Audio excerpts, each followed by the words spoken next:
नमस्कार। फाइटर समाचार में आपका स्वागत है। पेश आज 27 जुलाई शाम 7 बजे राजस्थान की खास खबरें।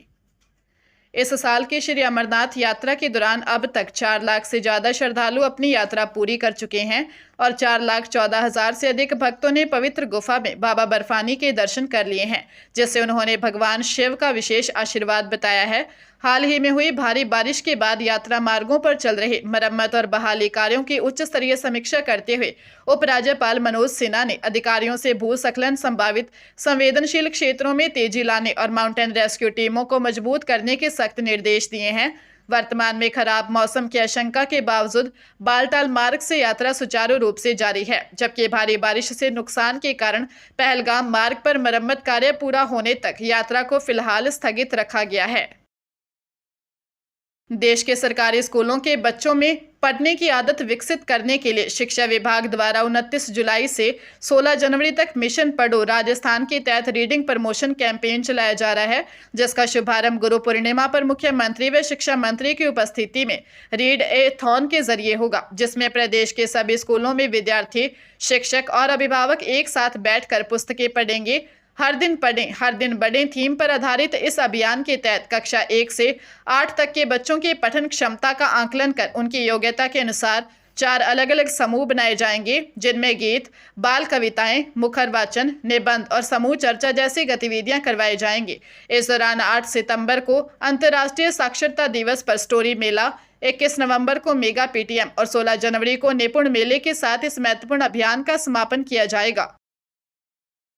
वित्त वर्ष 2025-26 के लिए इनकम टैक्स रिटर्न फाइल करने की आखिरी तारीख 31 जुलाई है और अब ऐसा करने के लिए केवल 4 दिन का समय शेष बचा है। कई लोगों का ऐसा मानना होता है कि यदि सालाना आय 2.5 लाख रुपए से कम है और वे कर के दायरे में नहीं आते हैं तो उन्हें आईटीआर भरने की कोई आवश्यकता नहीं है, लेकिन यह बिल्कुल सही नहीं है, क्योंकि इनकम टैक्स के दायरे में नए आने वाले लोग भी स्वैच्छिक रूप से अपना रिटर्न फाइल कर सकते हैं। इसके कई बड़े फायदे होते हैं, जैसे कि बैंक से लोन लेने में आसानी होना, वीजा प्रक्रिया में सहूलियत मिलना, टीडीएस रिफंड का दावा करना और वित्तीय दस्तावेजों के रूप में इसका मजबूत प्रमाण होना। इसलिए समय सीमा समाप्त होने से पहले सभी पात्र नागरिकों को अपना रिटर्न जरूर दाखिल कर देना चाहिए।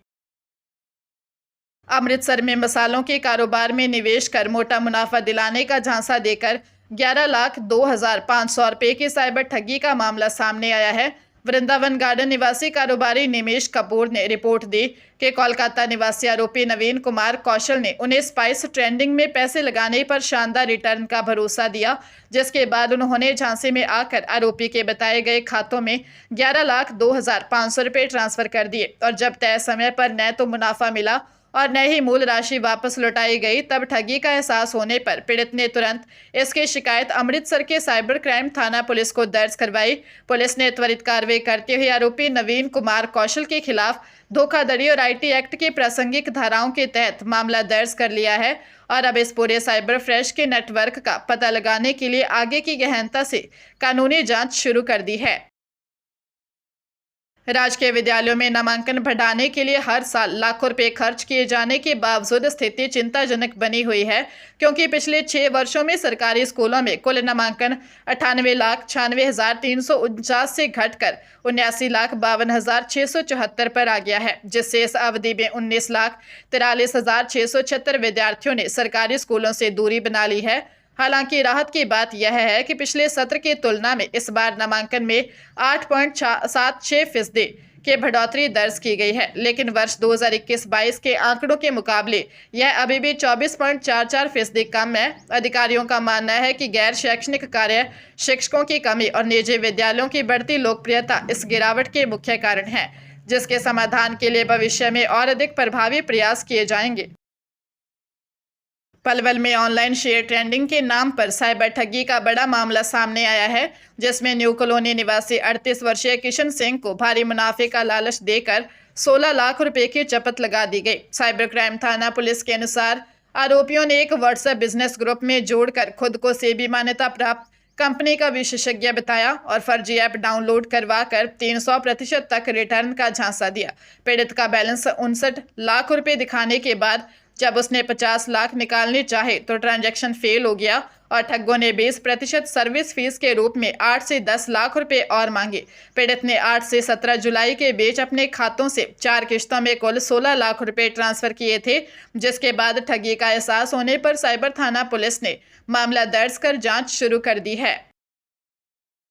बाड़मेर में खाद्य सुरक्षा और औषधि नियंत्रण आयुक्तालय के निर्देश पर चलाए जा रहे शुद्ध आहार मिलावट पर वार अभियान के तहत मुख्य चिकित्सा एवं स्वास्थ्य अधिकारी डॉक्टर विष्णु राम बिश्नोई के मार्गदर्शन में खाद्य सुरक्षा अधिकारी राजेश कुमार जांगिड़ ने शहर के विभिन्न डेयरियों का सघन निरीक्षण कर दूध के 15 नमूने लेकर उन्हें जांच के लिए राज्य खाद्य प्रयोगशाला भेज दिया है और मौके पर 180 लीटर खराब व अनुपयोगी दूध उत्पाद नष्ट करवाए गए हैं। इसके साथ ही मैसर्स मारुति मार्केटिंग से 9 अन्य खाद्य पदार्थों के नमूने लेकर मिलावट के संदेह में 4095 किलोग्राम खाद्य सामग्री सीज की गई है। अधिकारियों ने सभी व्यवसायियों को साफ सफाई रखने और नियमों का पालन करने के कड़े निर्देश दिए हैं और जुलाई 2026 में अब तक जिले भर में कुल 36 नमूने लिए जा चुके हैं।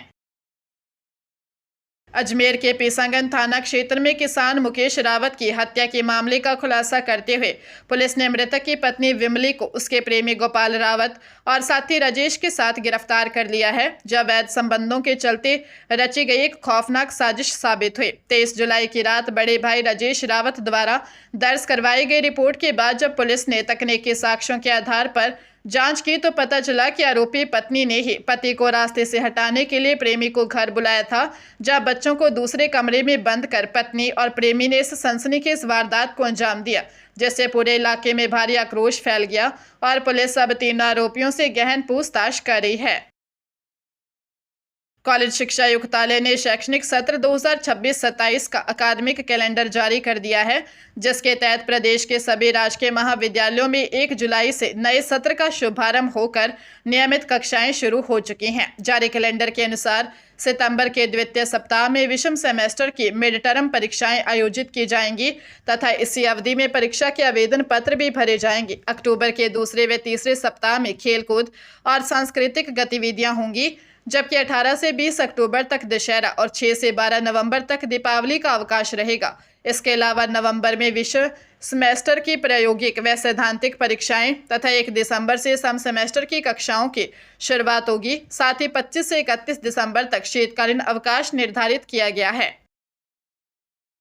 सवाईमाधोपुर की मानटाउन थाना पुलिस ने साइबर ठगी के एक मामले में कार्रवाई करते हुए 2000 रुपये के इनामी स्थायी वारंटी दिनेश मीणा निवासी खेडली कलां को गिरफ्तार किया है, जो पिछले 6 महीने से अधिक समय से फरार चल रहा था और जिस पर साइबर ठगी से प्राप्त राशि के लेन देन के लिए अपना बैंक खाता उपलब्ध कराकर कमीशन लेने का गंभीर आरोप है। मानटाउन थाना अधिकारी सुनील कुमार गुप्ता के अनुसार आरोपी ने ब्रजेश मीणा को अपना बैंक खाता दिया था, जिसका इस्तेमाल म्यूल अकाउंट के रूप में ठगी की रकम ट्रांसफर करने के लिए किया जाता था, जबकि मुख्य आरोपी ब्रजेश टेलीग्राम के जरिए लोगों को निवेश पर रकम 3 गुना करने का झांसा देकर और फर्जी स्क्रीनशॉट दिखाकर ठगी करता था, जिसे पुलिस पहले ही गिरफ्तार कर चुकी है और अब इस मामले में आगे की गहन जांच जारी है।